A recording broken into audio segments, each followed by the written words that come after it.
Assalamualaikum warahmatullahi wabarakatuh. Allahumma sholli ala Sayyidina Muhammad wa ala ali Sayyidina Muhammad. Pemirsa yang dirahmati Allah, marilah kita simak ceramah dari Kiai Haji Abdullah Gimnastiar dengan tema Hati Tenang dengan Mengingat Allah. Sebelumnya marilah kita perbanyak sholawat minimal 1000 kali sehari, agar hidup kita penuh barokah dan mendapatkan syafaat kelak.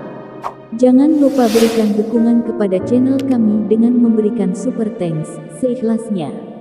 Marilah kita doakan semoga Agim sekeluarga dan para penonton YouTube ini diberikan kesehatan dan diberikan kebahagiaan dunia dan akhirat.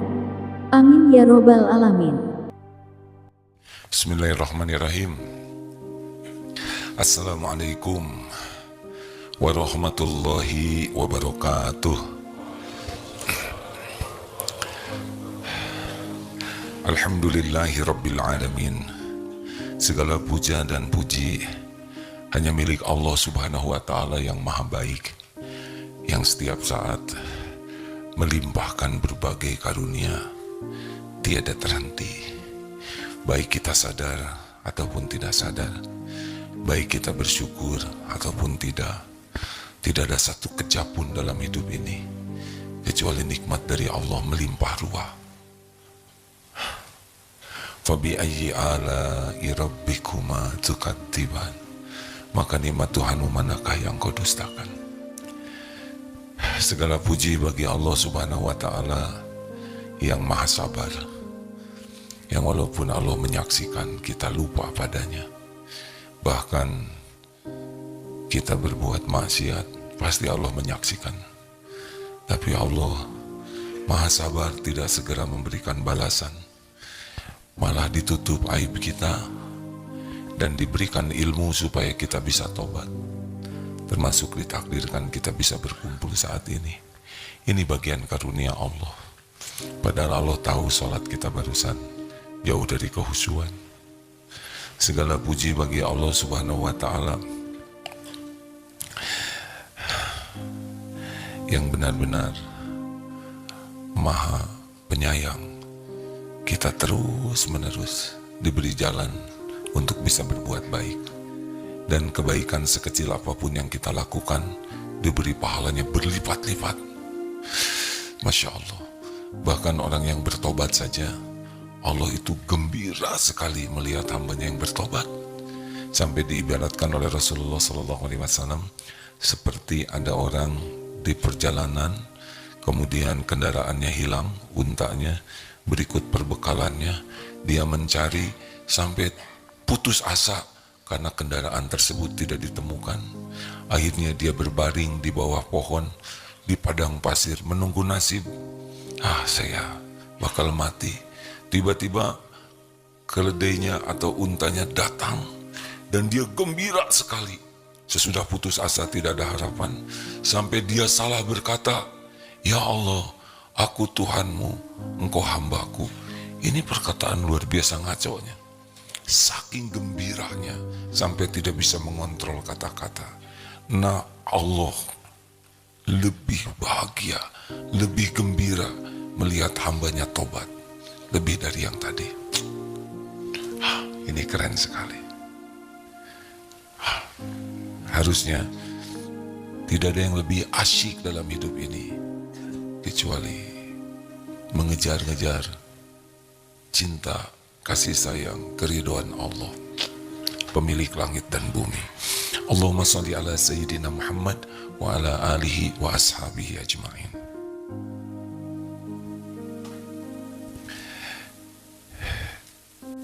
Mau jadi ahli zikir? Gak apa-apa, ya semaunya aja. Kenapa zikir itu penting? Karena amalan yang paling tinggi, paling baik, ala unabbi'ukum bi khairi a'malikum. Maukah engkau kuberitahu amalan terbaik yang tidak ada tandingannya? Itu zikrullah. Apa sih yang paling hebat dari zikir ini? Fadhkuruni adzkurkum. Yang paling top dari zikrullah itu adalah, maka ingatlah padaku, aku Allah ingat padamu. Aslinya, walaupun kita tidak berzikir, Allah pasti ingat kepada kita. Siapa yang ngurus kita kalau bukan Allah Subhanahu wa Ta'ala? Tetapi kalau kita senang berzikir kepada Allah, maka Allah akan memperlakukan kita spesial. Apa saja spesialnya? Pertama, ala bidzikrillah tatma'innul qulub. Yang pertama, nanti kalau kita zikirnya bagus, Allah turunkan di hati kita ini sakinah, tenang. Tenang ini nikmat yang sangat mahal di dunia ini. Punya harta melimpah, rumah megah, mobil mewah, penampilan indah, tidak ada artinya bila hati selalu resah, gelisah. Benar?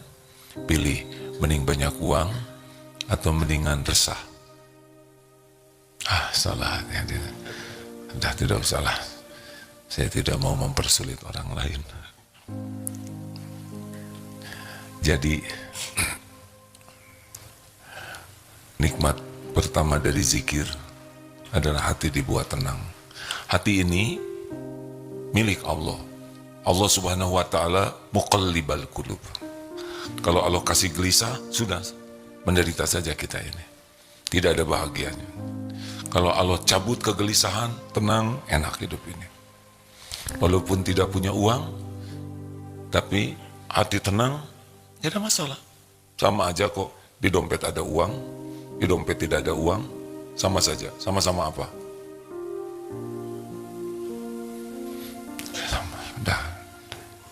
Sama-sama yang menjaminnya adalah Allah. Betul? Sekarang di dompet punya uang, tapi dompetnya hilang, gimana? Tetap aja yang menjamin Allah, bukan kita. Ada seseorang dulu ditakdirkan diuji dengan kekayaan. Dulu ini tahun 88-89. Qadarullah beliau mau haji. Dulu mudah, kalau mau haji tinggal daftar. Itu uang tabungannya tidak bisa diambil. Rumah, tanahnya yang mau dijual tidak laku. Sampai tidak bisa berangkat haji.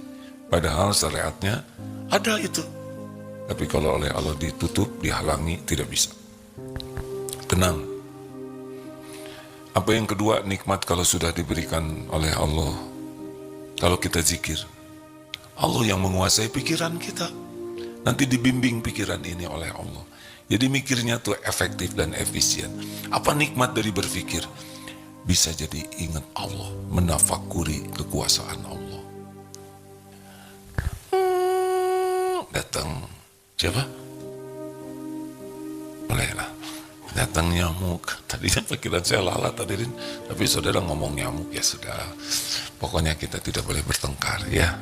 Urusan gini kecil. Oh, salah bunyi memang ya. Mata lihat nyamuk, hati ingat Allah, ini rezeki nih. Kemudian lihat cecak, datang nyamuk. Ini pemandangan biasa. Tapi bagi orang yang ahli zikir, seperti begini. Manusia, tuh lihat, cecak makanannya nyamuk. Nyamuk punya sayap, cecak tidak punya sayap. Harusnya cecak stres, betul tidak? Kenapa? Karena makanannya terbang semua. Dia loncat dikit, jatuh. Mana yang hebat? Cecak nyari nyamuk, nyamuk ngedeketin cecak. Terserah hadirin, tapi yang benar jawabannya. Cecak nyari nyamuk, nyamuk ngedeketin cecak. Kalau cecak nyari nyamuk, kapan makannya? Nyamuk di got depan, cecak di sini. Turun dikit, kesedot vakum cleaner, ya kan? Jalan ke sana, keinjak santri. Udah capek-capek turun, mau nyebrang, kelindes. Sampai di pinggir, dipatuk ayam. Kapan makannya ya Allah? Allah Maha Kuasa. Cecak di sana, nyamuk dari got depan, dia yang datang ke sini. Kalau udah rezeki cecak. Betul? Qadarullah suatu saat di Purwakarta ada sebuah restoran sederhana, ada cecak. Ada 3 kalau tidak salah. ada laron. Nah, cecak kecil ini kalah gesit oleh cecak besar. Tiap ada laron, yang kecil telat. Apa yang terjadi? Kebagian tidak rezekinya, kebagian. Jadi si cecak besar itu mematahkan laronnya itu terlalu semangat, sehingga patah, jatuh ke cecak kecil. Begitu. Bagi orang yang diberi nikmat dari Allah, karena dia berzikir terus, dia akan paham, ini Allah ngajarin sesuatu. Jangan takut tentang rezeki. Ma khalaqta hadza batila. Tidak ada yang Allah ciptakan sia-sia. Monyong lo, misal. Tenang, jangan begitu, biasa saja. Ada orang ngomong tidak enak kepada kita. Kita dalam keadaan zikir. Tebak, apa yang terjadi? Jengkel tidak? Tidak. Ketika ada orang yang menghina kita dan kita dalam keadaan zikrullah, selain hati tenang, otak ini dibimbing oleh Allah. Nih, Allah memperlihatkan akhlak buruk yang jangan kau tiru. Ada orang perkataannya jelek sekali dan kita mendengar karena ditujukan ke kita. Apa yang ada dalam pikiran orang ahli zikir? Nih, akhlak jelek, jangan ditiru ya. Kurang lebih begitu. Nih, ada orang ladang amal bagimu, latihan sabar, latihan mengamalkan. Wa idza khatabahumul jahiluna qalu salaman.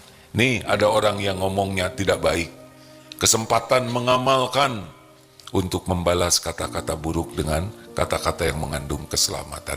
Nih, ada orang yang ngomongnya nggak enak, yang bisa berefek menggugurkan dosamu. Nih, ada orang yang ngomongnya tidak bagus, supaya engkau bisa mendoakan dia jadi orang baik. Enak tidak? Enak, hadirin ya. Enak kan beginilah, nanya sendiri, jawab sendiri ya. Bebas-bebas ya, karena salah satu yang membuat hidup menderita adalah berharap sesuatu dari makhluk. Enak tidak? Enak. Dah, saya saja ya, saya juga bisa jawab. Begitulah hadirin. Makanya orang-orang yang banyak zikir, pikirannya jernih, hatinya sakinah, pikirannya jernih. Kalau mau bicara, orang yang banyak zikir dibimbing oleh Allah. Perkataannya akan berkualitas. Tidak banyak, tapi punya daya gugah, daya ubah. Tidak harus kita banyak bicara. Karena yang bisa menggugah orang bukan perkataan kita. Yang bisa menggugah adalah Allah Subhanahu wa Ta'ala. Mudah-mudahan lewat lisan kita. Itulah sebabnya tidak usah kita debat kusir, tidak usah kita bertele-tele menjelaskan sesuatu, atau tidak usah kita bombastis kalau bicara tuh supaya dikagumi orang. Untuk apa? Untuk apa? Kita bicara supaya Allah yang Maha mendengar suka kepada kita. Selesai. Nanti Allah yang memasukkan ke hati siapapun. Makanya kalau memberi nasihat, tidak usah bertele-tele, tidak usah diulang-ulang terus yang membuat orang yang dengarnya itu jadi enak. Tenang saja.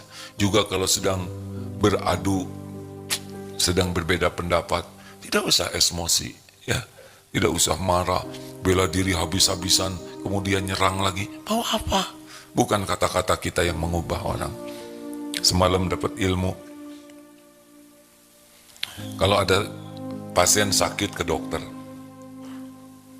dokter saya sakit kepala, juga saya sariawan, dan sesak nafas, udah gitu mules dok, dan kaligata, serta rorombeheun. Kira-kira dokter marah tidak? Halo? Jawab. Nggak boleh nuntut ya. Kira-kira datang ke dokter dimarah tidak? Kata dokter, kurang ajar.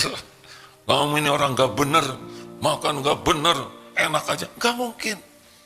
Dokter itu tugasnya bukan memaki-maki pasien, membantu pasien memahami kesalahannya dan membantu pasien memperbaiki dirinya sehingga sembuh. Bukankah begitu?